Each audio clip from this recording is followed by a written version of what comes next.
A tape has surfaced from the 2011 Virginia Family Foundation Summit, and there are some amazing clips of E.W. Jackson. This is the most shocking thing, perhaps, that's happened recently. We now see that our military is under attack. Now you say, well, how is the military a foundation? I'll tell you why. Because the military is a repository of traditional values: truth, honor, integrity, courage, faithfulness. I'm a former Marine, Semper Fidelis, always faithful. I had that drilled into me. And now we're being told that there is a new order of the day.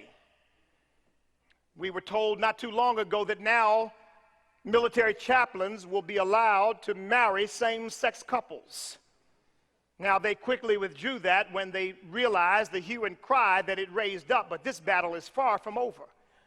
How in the world can we expect our military to be blessed by the hand of Almighty God if we allow our military to become the equivalent of Sodom and Gomorrah? I'll tell you something, God is not pleased.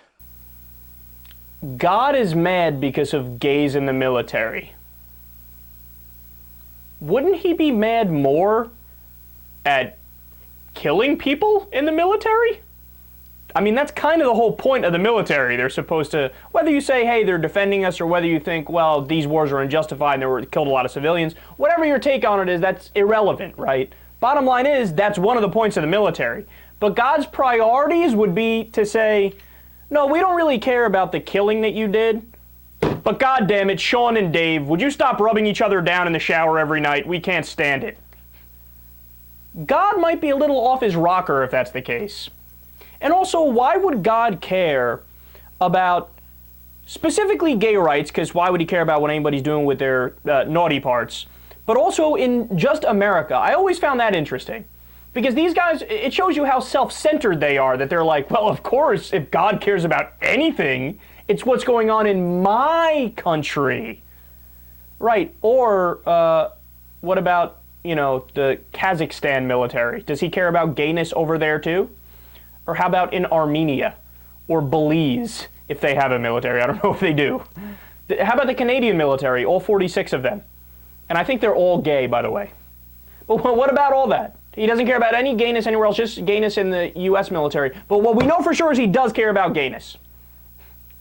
Look, it's amazing, man. And he also said, well, the military is a repository of traditional values. Yeah, and you know what else it's a repository of? Killing people. Sorry, it's the harsh truth. Again, whether you agree or disagree in a given scenario with the killing is irrelevant, but that is what they're doing. They are killing in a lot of cases. So, I mean,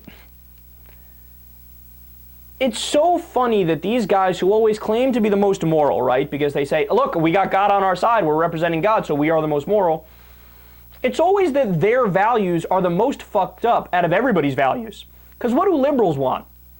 We want to stop wars from happening. And we want to get out of the wars that we're in. We want to make sure that everybody is not living in poverty. We want to make sure that everybody has health care. These are things that secular humanists care about and mostly atheists and agnostics care about. But those are the things that the Christian should care about.